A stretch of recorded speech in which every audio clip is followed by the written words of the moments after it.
I've spent a fair amount of years touring as a front of house engineer, but opened a studio probably 7 years ago now, 6, 7 years ago. Here at this studio, it's called The Resort. We're in Tustin, South Orange County. It's been everything. We've done a bunch of R&B stuff here. We've done rock, we've done pop. Overdubs for strings, overdubs for horns. It's kind of been the gamut of stuff. Many of my mentors were builders of iconic studios here in LA, and I've been able to walk a journey with them. I want to be as non-invasive as possible. I want to pay respect to what the music is, and I want it to be something that's inspiring to listen to. I couldn't get out of digital what analog could give me, but the trade-off was analog takes a lot longer. You never get an exact recall, so if you have an artist that's accustomed to being able to pick up right from where they left off, analog is a deterrent there. In the live environment, we've kind of tried everything, kind of the whole gamut of live consoles. I got introduced to Lawo in TV trucks. It kind of got to a point where most of the trucks we were in were, for music, were all Lawo.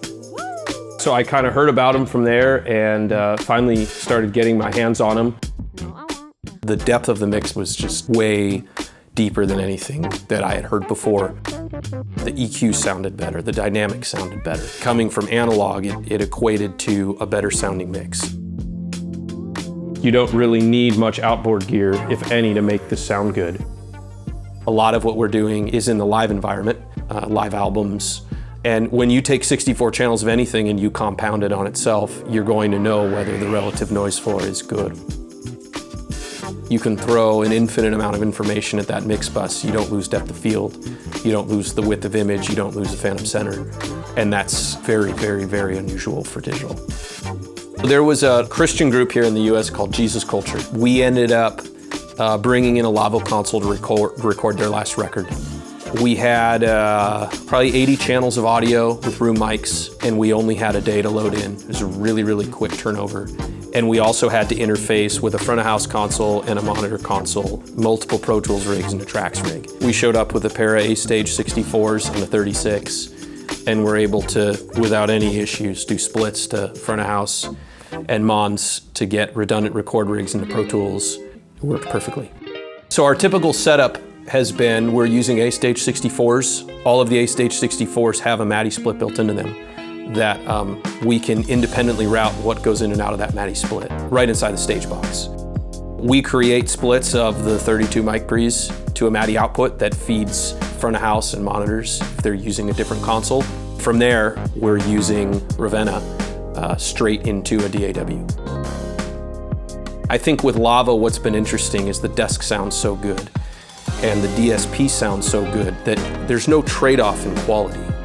So if I have to, dig further into an EQ or lean more heavily on a dynamic section, it's not coming at the cost of quality. The transient information that you get out of a Lawo mic pre is incredible. You push a kick drum through it, it'll knock you over. They're also very quiet. The way that it maintains low-end information is spectacular. We're working on the mc² 36 and the mc² 56. It's the same DSP. The software is the same, the files transfer the same, so the movement between both is very fluid. We're doing 128 inputs and outputs, 96K, straight off of a pre over a single Ethernet cable into Pro Tools, and it's worked great. Everything you need to mix a show, an album, a broadcast with Lawo, it's all right in front of you. You don't have to dig through a menu. We've had so many engineers at so many different levels behind Lawo desks. Almost across the board, it has been that they're very easy to use. Lawo was the first digital mix bus to me that gave analog a run for its money. The closest I've ever gotten to analog.